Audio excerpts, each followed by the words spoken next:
ऐसे अंग्रेजी शब्द जिसके बिना अंग्रेजी बोलना मुश्किल होगा। हैव टू का मतलब ना है, नी है, ना पड़ता है, ना पड़ती है और इसका यूज बस आई, यू, वी, दे के साथ होगा। जैसे मुझे जाना है, आई हैव टू गो। वैसे ही दे हैव टू स्टडी, उन्हें पढ़ना है। हैज टू का मतलब ना है, नी है, ना पड़ता है, ना पड़ती है और ये सिर्फ यूज होगा ही, सी, इट और नेम के साथ। जैसे उसे जाना है, ही हैज टू गो। वैसे ही रोहन को पढ़ना है, Rohan has to study. Had to का मतलब ना था, नी थे, ना पढ़ता था, ना पढ़ती थी, ना पढ़ा, ना पढ़ी। हैड टू का प्रयोग आप सभी के साथ कर सकते हैं, जैसे I, you, we, they, he, she, it, name सभी के साथ ये प्रयोग होता है। जैसे मुझे पढ़ना था, आई हैड टू स्टडी। वैसे ही उसे जाना था, he had to go. I am going to मतलब जा रहा हूँ और एम हमेशा आई के साथ लगता है। जैसे I am going to buy a mobile, मैं एक मोबाइल खरीदने जा रहा हूँ।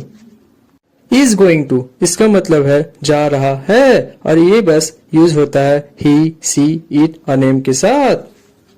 जैसे he is going to buy a mobile, वो मोबाइल खरीदने जा रहा है। आर गोइंग टू मतलब जा रहे हैं और ये बस यूज होता है यू, वी, दे के साथ। जैसे they are going to buy a mobile, वो मोबाइल खरीदने जा रहे हैं।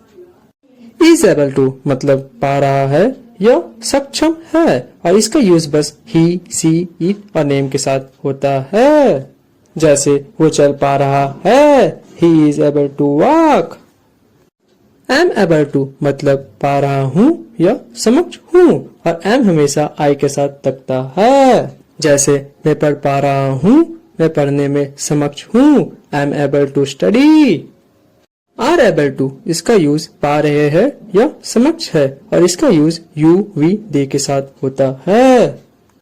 जैसे वे अब पढ़ पा रहे हैं, they are able to read now. Was able to इसका मतलब पा रहा था या समक्ष था और इसका use I, he, she, it और नेम के साथ होता है। जैसे वो चल पा रहा था, he was able to walk. Were able to इसका मतलब पा रहे थे या समक्ष थे और इसका यूज यू, वी, दे के साथ होता है। जैसे वे पढ़ पा रहे थे, they were able to read. Will be able to इसका मतलब पाऊंगा, पाएगा, पाएंगे, पाएगी, सकूंगा, सकेगा, सकेंगे, सकेगी और इसका यूज सभी के साथ होता है। जैसे I, you, we, they, he, she, it, name सभी के साथ इसको प्रयोग कर सकते हैं। जैसे आप चल पाएंगे, you will be able to walk. वैसे ही वो चल सकेगा, he will be able to walk. Is about to इसका मतलब वाला है और इसका यूज ही, सी, इट और नेम के साथ होता है। जैसे he is about to go वो जाने वाला है। एम अबाउट टू मतलब वाला हूँ और एम हमेशा आई के साथ लगता है। जैसे मैं खाने वाला हूँ, I am about to eat. और अबाउट टू इसका मतलब वाले है और इसका यूज यू, वी, दे के साथ होता है। जैसे वो लोग जाने वाले हैं, they are about to go. Was about to इसका मतलब वाला था, वाली थी और इसका use I, he, she, it और नेम के साथ होता है।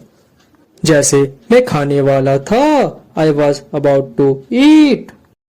वर अबाउट टू इसका मतलब वाले थे और इसका यूज यू, वी, दे के साथ होता है।